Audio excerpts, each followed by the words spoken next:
Morning student. Education management and inclusive school शैक्षिक प्रबंधन एवं समावेशक विद्यालय का सृजन के अंतर्गत हम पर्यवेक्षण के क्षेत्र का अध्ययन कर रहे थे, जिसमें हमने कल की कक्षा में जो है कक्षा शिक्षण का निरीक्षण और पर्यवेक्षण के बारे में अध्ययन 3 प्रकार बताए थे। पर्यवेक्षण के 3 प्रकार बताए हैं, क्षेत्र बताए हैं। कक्षा शिक्षण का निरीक्षण, शिक्षकों द्वारा कक्षा में दिए गए कार्य का निरीक्षण और प्रधानाध्यापक द्वारा शिक्षकों के कार्यों का निरीक्षण। 3 बताएं। उसमें से हमने पहला कक्षा शिक्षण का निरीक्षण कर लिया है। आज जो है हमारा टॉपिक है दूसरा, शिक्षकों द्वारा कक्षा में दिए गए कार्य का निरीक्षण। शिक्षकों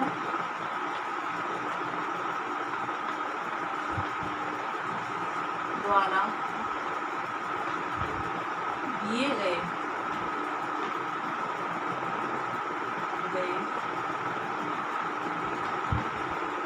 कार्यों का निरीक्षण।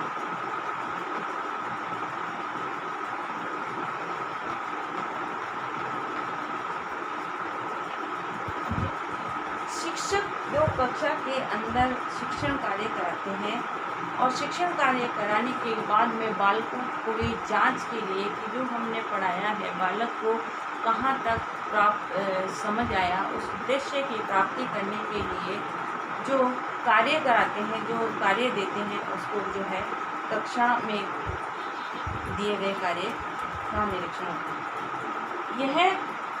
यह कार्य भी पर्यवेक्षण की निदानात्मक भूमिका में आता है। यह पर्यवेक्षण कक्षा में दिए गए कार्यों की निदानात्मक भूमिका के अंतर्गत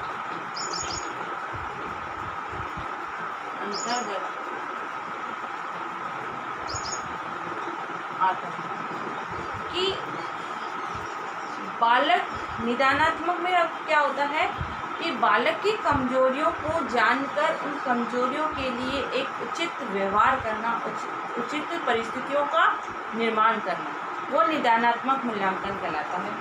जैसे डॉक्टर के पास जब हम जाते हैं तो हम जब अपनी बीमारी के बारे में बताते हैं तो उसको जो है डायग्नोस करने के लिए वो कहता है, और जब उस डायग्नोस के बाद में पता चलता है कि हमको क्या बीमारी है तो जो दवाई देते हैं उसके उपचार के लिए वो निदानात्मक कहलाता है। तो ये एक निदानात्मक पर्यवेक्षण की भूमिका का निर्वहन करता है। इसके अंतर्गत शिक्षक द्वारा कक्षा में किए गए कार्यों, इसमें शिक्षक द्वारा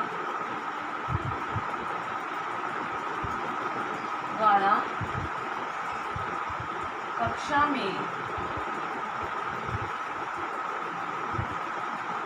किए गए कार्यों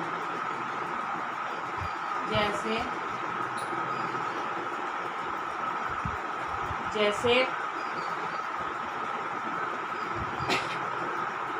सारांश देना,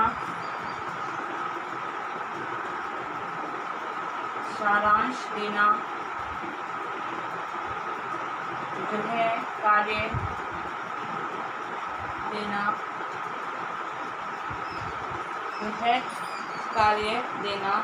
प्रायोगिक कार्य कराना,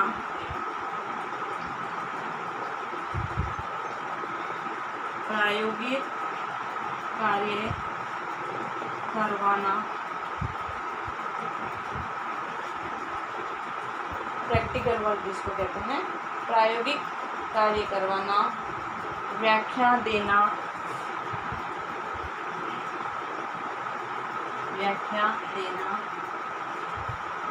आदि सम्मिलित हैं।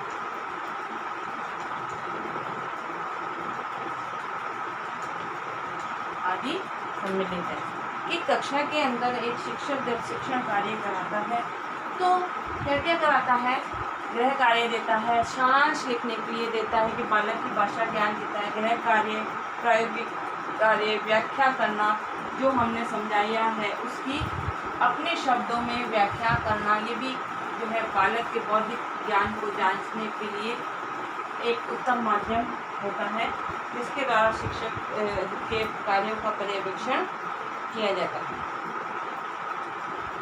इन कार्यों के रिकॉर्ड के आधार पर शिक्षक की योग्यता, कार्य के प्रति निष्ठा, विषय की तैयारी एवं विद्यार्थियों के को दिए गए कार्यों की जांच की जाती है। इन सब का मूल्यांकन करके जो है क्या जांचा जाता है, शिक्षक की शैक्षणिक योग्यता कार्य कितनी है। आगे इस सब कार्यों के द्वारा शिक्षक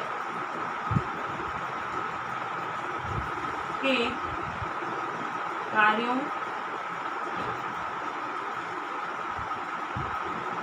योग्यता, कार्यकुशलता,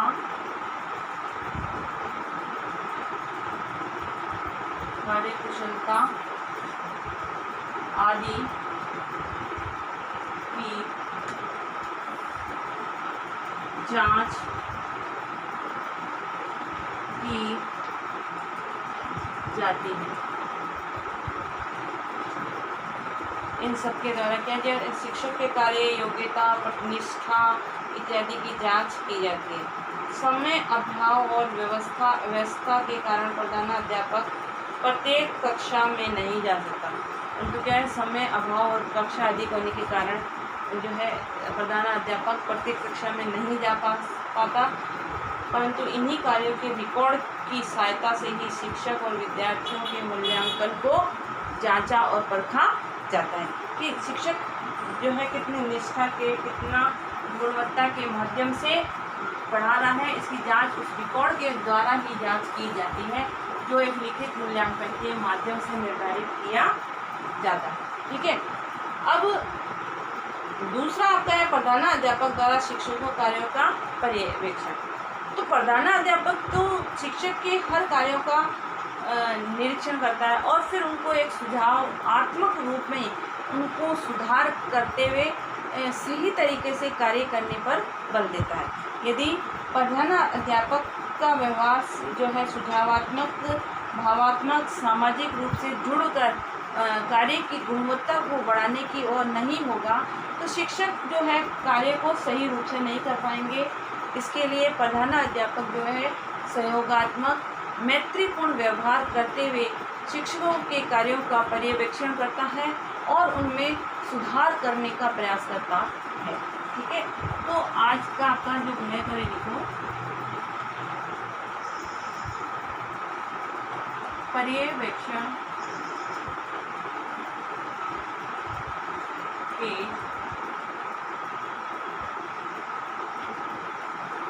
क्षेत्रों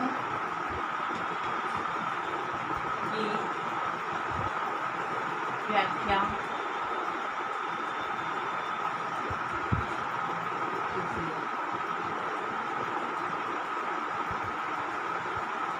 साथ ही घर में रहिए, सुरक्षित रहिए, जब भी घर से बाहर निकलें मास्क लगाकर जाएं।